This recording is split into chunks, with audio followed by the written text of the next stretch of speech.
without insurance, do you know the out-of-pocket cost of a complete blood count test? No, ma'am, not immediately. Do you have a ballpark? I do not, ma'am. Okay, a CBC typically costs about $36. What about the out-of-pocket cost for a complete metabolic panel? Ma'am, I'd have to pass on that as well. You have any idea? You want to take a ballpark? I would say $75. Okay, 58. Getting closer. How about flu A? Ma'am, I would take a guess at about maybe 50. 43. This is like the Price is Right. Flu B? I would probably say 44. That's good. How about the cost of an ER visit for someone identified as high severity and threat? I'm sorry, ma'am, what was the question again? How about the cost of an ER visit for somebody identified as having high severity or high threat? High severity, but ma'am, that's probably about $3,000 to $5,000. Okay, that is $1,151. This all totals up to $1,331. That's assuming they aren't kept in isolation.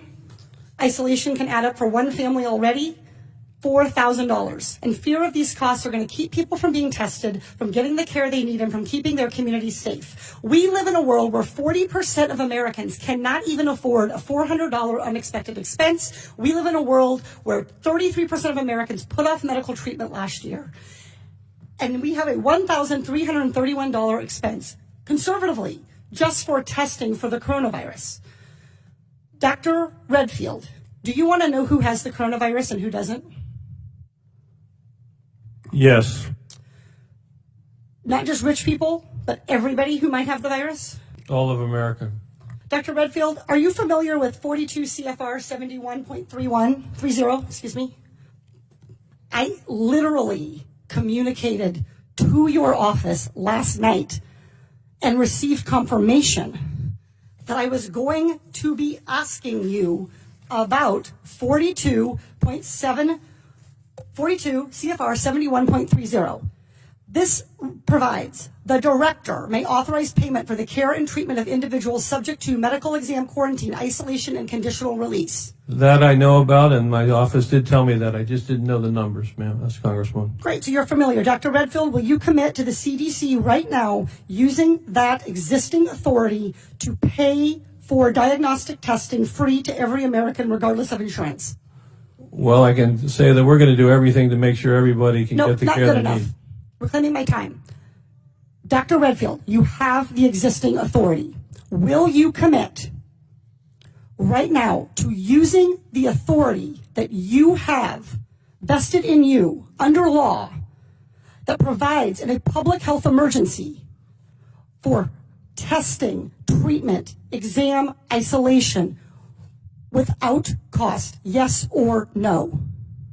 What I'm going to say is I'm going to review it in detail with CDC and the department. Reclaiming my time. Dr. Redfield, respectfully, I wrote you this letter along with my colleagues, Rosa DeLaura and Lauren Underwood, Congressman Underwood and Congressman DeLaura. We wrote you this letter 1 week ago. We quoted that existing authority to you, and we laid out this problem.